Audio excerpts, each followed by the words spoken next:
মাধ্যমে leak check করব। কি করব? লিক চেক করার জন্য দুইটা পদ্ধতি ব্যবহার করা যায়, দুইটা জিনিস দিয়ে। একটা হচ্ছে নাইট্রোজেন গ্যাস সিলিন্ডার দিয়ে প্রেশার দিয়ে, এই প্রেশার হবে 70 থেকে 100 psi পর্যন্ত। আর এটা হচ্ছে স্বচ্ছ বাতাস বা স্বচ্ছ গ্যাস, যার মাধ্যমে কোনো জলীয় আর্দ্রতা জলীয় কণা নাই। এই জন্য কম প্রেশার দিলেও এটা প্রেশারটা ঠিক থাকে। আর এর মধ্যে অনেক জলীয় কণা থাকে, এই জন্য প্রেশারটাকে বেশি দিতে হয়। হ্যাঁ, আর এইটাতে দিতে হবে কত? 250 থেকে 300 psi দিলেই হবে, নর্মাল যে কম্প্রেসর আছে। আর নাইট্রোজেন দিয়ে দিতে হবে 70 থেকে 100 psi পর্যন্ত। আচ্ছা, এখন এটাকে প্রেশার দিলাম। কত প্রেশার আছে এখানে? 300 psi। psi এর ফুল মিনিট কি?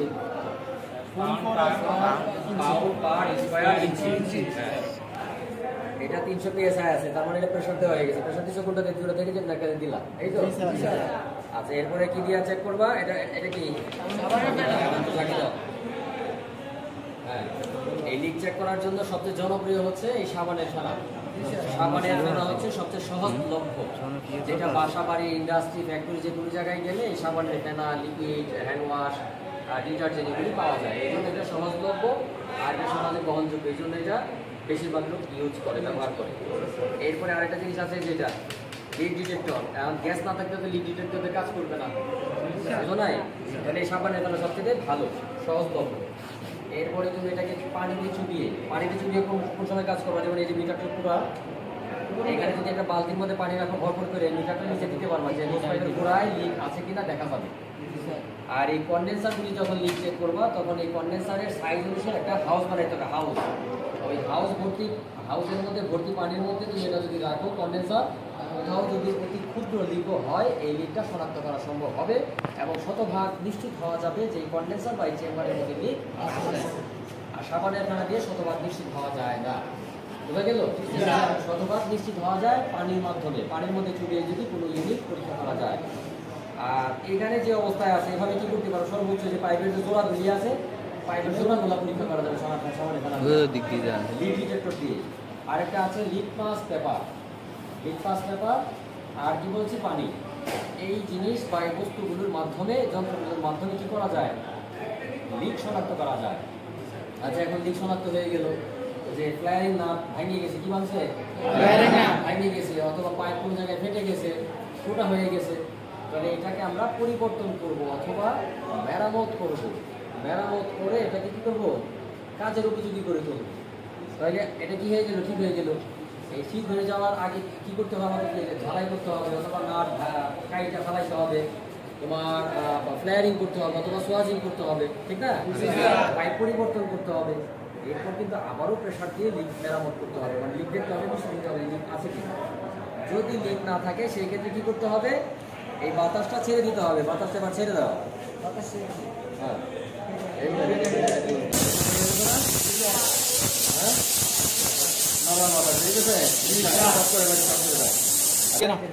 বেশি লং করো না কিন্তু, শর্টকাট।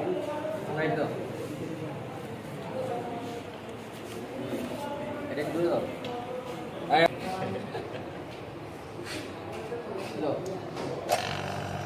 গাড়িতে মিটারটা আনতে দেখছো?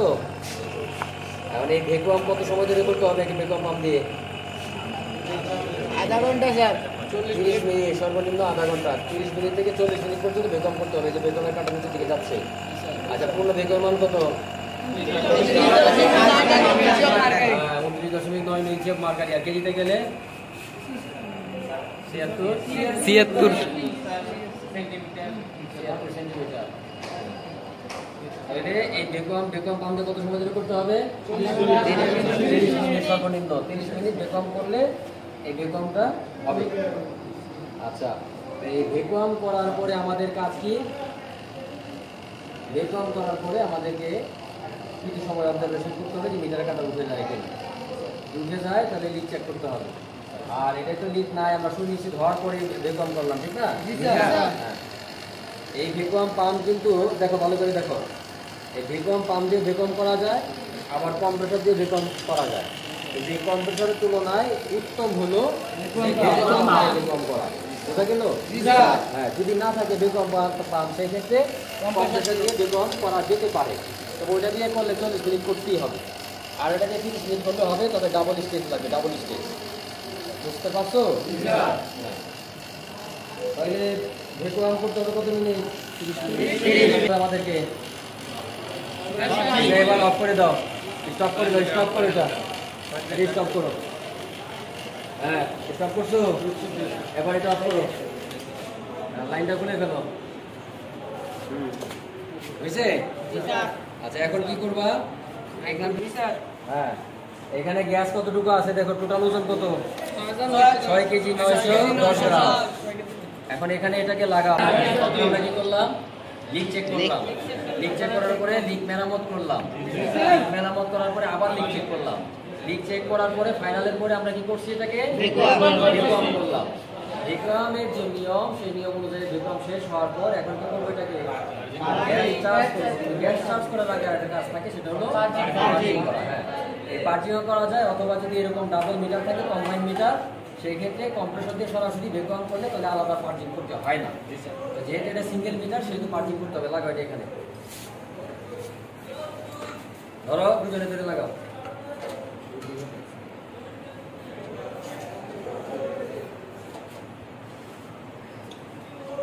সবাই করে করে স্টপ করে দিয়েছো। হালকা ঢেলে দাও, হালকা। এখন দেখো কি করতে হবে, রাখো নিচে বসো, নিচে বসো। তাই বন্ধ অবস্থায়, এখন বন্ধ আছে না? এসি এখন চালানো যাবে না। এসিতে গ্যাস লাগবে কতটুকু? এটার মধ্যে দুটো এসির মধ্যে প্রায় 1.5 কেজি, 1 কেজি 500 থেকে 600 গ্রাম। বুঝতে পারছো? 600 গ্রাম থেকে 1600 গ্রাম পর্যন্ত গ্যাস লাগতে পারে এটার মধ্যে। এসির রানিং প্রেশার কত? প্রায় 110 থেকে 130 PSI। তাহলে এই বন্ধ অবস্থায় কিছু পরিমাণ গ্যাস চার্জ করতে হবে, তাহলে এসিতে সমস্যা দেখা দিবে, ইনভার্টার এসি চালু হবে না যদি গ্যাস না থাকে। বুঝতে পারছো? সব এসির ক্ষেত্রে না, কিছু এসির ক্ষেত্রে গ্যাস না থাকলে চালু হবে না। বুঝতে পারছো? কারণ এটা মানে হাই প্রেশার ফ্লোট বাল্ব আছে, লো প্রেশার ফ্লোট বাল্ব আছে, অথবা high pressure cut out, low pressure cut আউটও কোনো কোনো এসির মধ্যে দেওয়া থাকে। তাহলে এই ভেকুয়াম অবস্থায় এসি না চলার সম্ভাবনাই বেশি। আপডেট যে এসিগুলি আছে, এগুলির মধ্যে এরকম নিয়ন্ত্রণ ব্যবস্থা বা নিরাপত্তামূলক ব্যবস্থা আছে। তাহলে কি করতে হবে? এখানে যে পরিমাণ গ্যাসের প্রয়োজন তার 3 ভাগের 1 ভাগ পরিমাণ গ্যাস আমরা বন্ধ অবস্থায় চার্জ করব, তাহলে এসিটা চালু হবে অন্তত। বুঝতে পারছো? তাহলে এটাকে এই প্রথমে উল্টা করে চার্জ করতে হবে, লিকুইড চার্জ বন্ধ অবস্থায় উল্টা করো। ভাবে দাও যাচ্ছে। কত PSI এর মধ্যে রাখবা? কত রাখবো? 120-এর 3 ভাগের 1 ভাগ কত হয়? 3 4 12 40 PSI। 30 PSI যদি রাখো তারপরে অসুবিধা নাই। এখন কত আছে? রাইট দাও, রাইট দাও। কত আছে? 100 PSI হয়ে গেছে। এই যে প্রায় অনেকটা গ্যাস কিন্তু ভিতরে ঢুকছে। বুঝতে পারছো? এখন এই এসি কি করতে হবে? চালু করতে হবে। আমরা চালু গ্যাস চার্জ করলাম, লিকুইড চার্জ করলাম। কি করলাম? লিকুইড চার্জ করার নিয়ম আছে। এসি বন্ধ অবস্থায়, কম্প্রেসর ঠান্ডা অবস্থায় করতে হবে, আর গরম অবস্থায়, উত্তপ্ত অবস্থায় যদি লিকুইড চার্জ করা যায় বিস্ফোরণ ঘটার সম্ভাবনা আছে। বুঝতে পারছো? আচ্ছা, আর গ্যাস চার্জ করার নিয়ম হলো ধরো 3 ভাগে তোমার 1 ভাগ ভ্যাপার থাকতে হবে, 2 ভাগ লিকুইড থাকতে হবে। আর যদি ভ্যাপারও দাও তারপরে এটা লিকুইডে পরিণত হবে, সিস্টেম ওয়েজ লিকুইড হয়ে যাবে। লিকুইড এবং ভ্যাপার পৃথক হয়ে যাবে মেশিনের কার্যপ্রণালীর উপরে ভিত্তি করে। এটা আমরা চার্জ করলাম না, 5 থেকে 7 মিনিট অপেক্ষা করবো গ্যাসটা সকল জায়গায় পৌঁছানোর জন্য। বুঝতে পারছো? এবার এটা লাইন দিছো। এখন এই যে হয়ে গেছে অনেকক্ষণ, এখন এই যে এসি অন করলাম।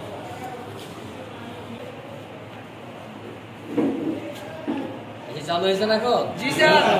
এসি চালু হওয়ার সঙ্গে সঙ্গে কিন্তু কম্প্রেসর চালু হবে না। জি স্যার। 3 থেকে 5 মিনিট সময় লাগবে। এবং ইনভার্টার এসির ক্ষেত্রে এর যে কম্প্রেসর কিন্তু নন ইনভার্টারের মতো ভাব করে চালু হয়ে যাবে না, আস্তে আস্তে করে এর গতি বাড়বে। বুঝতে পারছো? আর এই প্রথম অবস্থায় গ্যাস চার্জ করার সময় টেম্পারেচার কমাই দিতে হবে, যে কমাই দিলাম। বুঝতে পারছো? কম্প্রেসরটা কমাই দিলে তাহলে তাড়াতাড়ি করে কি হবে? এই চালু হবে। বুঝতে পারছো? এই এসিটা যখন চালু হবে, কম্প্রেসর চালু হবে, তখন এম্পিয়ার আস্তে আস্তে করে বাড়তে থাকবে এবং এই গেজ মিটারের কাঁটা নিচে চলে যেতে থাকবে। তাহলে এই এসিটা যখন চালু হবে তখন কি পরীক্ষাগুলো করতে হবে? সুয়েটিং টেস্ট, হাত দ্বারা স্পর্শ করে গরম কেমন হচ্ছে উপরে, নিচে, ডাইন সাইডে, বাম সাইডে এবং মাঝামাঝি অবস্থানে কি পরিমাণ গরম হচ্ছে এই গরমটা পর্যবেক্ষণ করতে হবে। ঠান্ডা এই পাশে কেমন হচ্ছে, ওই পাশে কেমন হচ্ছে, মাঝখানে কেমন হচ্ছে এই জিনিসটা পর্যবেক্ষণ করতে হবে। ঠান্ডা পরীক্ষা করার সময় হাতের উল্টা দিক, এই দিক দিয়ে পরীক্ষা করবা, তাহলে ঠান্ডাটা সহজে বোঝা যাবে। আর গরম পরীক্ষা করার জন্য হাতের এই সোজা দিক, হাতের তালু দিয়ে পরীক্ষা করবো, কারণ হাতের উল্টা দিকে দিলে আবার সমস্যা হইতে পারে স্কিনে। বুঝতে পারছো? তাহলে এটা পরীক্ষা করার পরে যদি মনে করো যে এম্পিয়ার কম নিচ্ছে, গেজ মিটারের কাঁটা নিচে চলে যাচ্ছে, কাঁটা সঠিক নাই, মানে প্রেশার কম আছে, যেখানে আমাদের 110 থেকে 130 PSI থাকার কথা, 410 রেফ্রিজারেটরের ক্ষেত্রে। আর 410-এর ক্ষেত্রে কত থাকবে? 110 থেকে 130 PSI রানিং প্রেশার। সেখানে যদি কম দেখায়, এম্পিয়ারও কম নিচ্ছে, ঠান্ডাও কম হচ্ছে, গরমও কম হচ্ছে, সেই ক্ষেত্রে কী করবা? গ্যাসের প্রেশার ক্রমান্বয়ে বাড়াইতে হবে, ধাপে ধাপে বাড়াইতে হবে। বুঝতে পারছো? হ্যাঁ। আচ্ছা, আর 410-এর রানিং প্রেশার কত বলছি? 110 থেকে 30 PSI। আর এর স্ট্যান্ডিং প্রেশার বন্ধ অবস্থায় কত প্রেশার থাকবে? 220 থেকে 250 থেকে 300 PSI পর্যন্ত। আর এর ডিসচার্জ প্রেশার মানে এই যে লিকুইড লাইনের প্রেশার কত থাকবে? 450 থেকে 500 PSI পর্যন্ত হয়। বুঝতে পারছো? 450 থেকে 500 PSI পর্যন্ত হয়ে থাকে ডিসচার্জ লাইনের প্রেশার। আর গ্যাস চার্জিং প্রেশার কত? গ্যাস চার্জিং প্রেশার কোনটা হচ্ছে এই ইয়া পর্যন্ত, এই যে hose pipe gas cylinder loose করার পরে গ্যাস দিয়ে যে তোমার যে পরিমাণে যে লুজ দেওয়ার পরে যে আস্তে আস্তে গ্যাস যায় না, এইটাকে বলা হয় gas charging pressure. Machine start হয়েছে, বুঝছে না? এখন এই যে গ্যাসের মিটার কত আছে দেখো, কত PSI কত আছে? 30। থাকার কথা কত? 130। এখানে আছে কত? 30। হ্যাঁ, এখন গ্যাস চার্জ করো, গ্যাস দাও, এই যে গ্যাস যাচ্ছে। বুঝতে পারছো? এই যে গ্যাস নিতেছে, যে এটা বোঝা যায়, এই যে পয়েন্ট নিতেছে। বুঝতে পারছো? এখন কি যাচ্ছে? ভ্যাপার চার্জ হচ্ছে। এর আগে লিকুইড কিন্তু দিয়ে দিছি। বুঝতে পারছো? আর শুধু ভ্যাপার দেওয়া যাবে না, লিকুইড দিতে হবে। অফ করো, সেই টুল দাও। হ্যাঁ, এবার দাও, গ্যাস দাও। আর 410 তো উল্টা করে দিতে হবে, আর কিছু ভ্যাপারও দিতে হবে।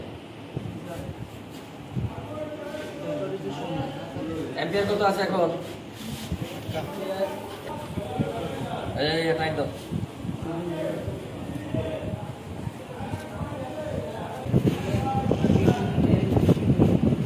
গরম কিরম হয়? দাও, দেখতে দাও। গরম বাইরে হয় হালকা। আরো গ্যাস দাও, গ্যাস দাও।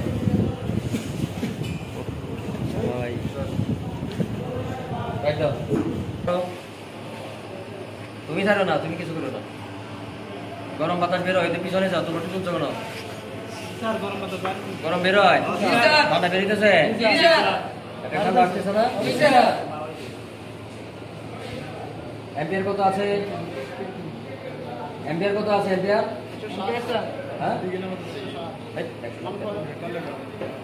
ভালো করে দাও। 10 হবে না? হ্যাঁ, এই যে এখানে কত পয়েন্ট আছে না? তাহলে 10., এই যে প্রায় 11 হয়ে গেছে। আর কি বন্ধ করো, গ্যাসটা বন্ধ করো। এখানে কত আছে? প্রেশার কত আছে? গেছে 150 হয়ে গেছে, মানে আস্তে আস্তে কমবে।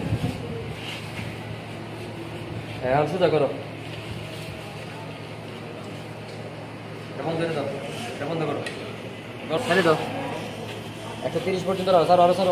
এই যে এসি যে চলতেছে, ভালো করে বুঝো। এখানে কি পরিমাণ টেম্পারেচার আসতেছে এটা পরীক্ষা করার জন্য এই টেম্পারেচার মিটার লাগবে। জি স্যার। এই পাশেও টেম্পারেচার দেখতে হবে, ওইদিকে দেখতে হবে। যদি সব দিকে সমান চার্জ হয়, টেম্পারেচার এক সমানই থাকবে। আর আউটডোর ইউনিটের গরম বাতাস কিরকম হচ্ছে এটা পর্যবেক্ষণ করতে হবে কি দিয়া? মিটার দিয়েও করতে পারো, অথবা হাত দ্বারা স্পর্শ করেও করতে পারো। কিন্তু হাতের এটা সঠিক হবে না, মিটারে এটা সবচেয়ে সহজ হবে। মেশিনে তথ্যটা সঠিক পাওয়া যাবে, হাতেটা সঠিক নাও পাইতে পারো। তবে যারা অভিজ্ঞ এবং দক্ষ টেকনিশিয়ান বা দক্ষ ইঞ্জিনিয়ার, তারা কিন্তু হাত দ্বারা স্পর্শ করে সাউন্ডের মাধ্যমে অনেক কিছু বুঝতে পারো, অনুভব করতে পারে। সিদ্ধান্ত গ্রহণ করতে পারি, ঠিক না? তো তোমরা করবা কি, যে মিটার ব্যবহার করবা, টেম্পারেচার মিটার, এটা কি পরিমাণ ঠান্ডা হচ্ছে এটা পরীক্ষা করার জন্য, গরম কি পরিমাণ হচ্ছে এটা পরীক্ষা করার জন্য। হ্যাঁ, তাহলে এটা সঠিক পর্যায়ে বুঝাইতে পারবা। আচ্ছা, আমরা এসিতে সর্বপ্রথম কি কাজ করছিলাম? এরপর কি করছি আমরা?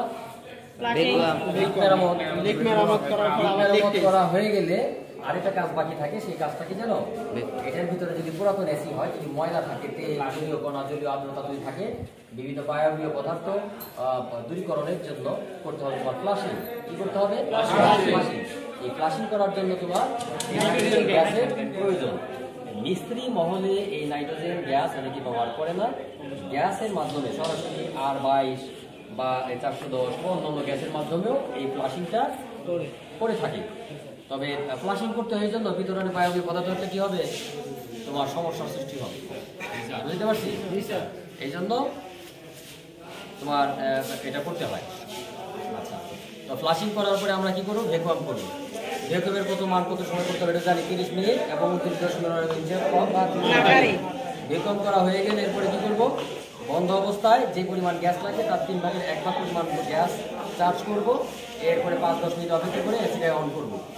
এসি অন করার পরে অ্যাম্পিয়ার মিটারে অ্যাম্পিয়ার, গেজ মিটারের প্রেশার, আউটডোর ইউনিটের তাপমাত্রা, ইনডোরের কী পরিমাণ ঠান্ডা হচ্ছে এটা পর্যবেক্ষণ করে যদি গ্যাসের প্রয়োজন হয়, সেই ক্ষেত্রে আমরা ধাপে ধাপে গ্যাস চার্জ বৃদ্ধি করব।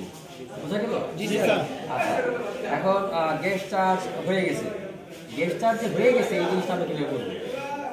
গ্যাস চার্জ হয়ে গেলে তোমার এই এসি, যেই যত ক্যাপাসিটির এসি, এই অনুযায়ী অ্যাম্পিয়ার ঠিক আছে কিনা, গেজ মিটারের কাটা সঠিক আছে কিনা, ঠান্ডা সঠিকভাবে হচ্ছে কিনা, আউটডোরে গরম হচ্ছে কিনা, এবং টেম্পারেচার ঠিক আছে কিনা, এই যাবতীয় বিষয়গুলো যদি সঠিক বলে মনে হয় তাহলে আমরা ধরে নিতে পারি বা বিবেচনা করতে পারি যে এসিটা সঠিকভাবে গ্যাস চার্জ হয়ে গেছে বা গ্যাস চার্জ সম্পন্ন হয়েছে বলে আমরা বিবেচনা করতে পারি।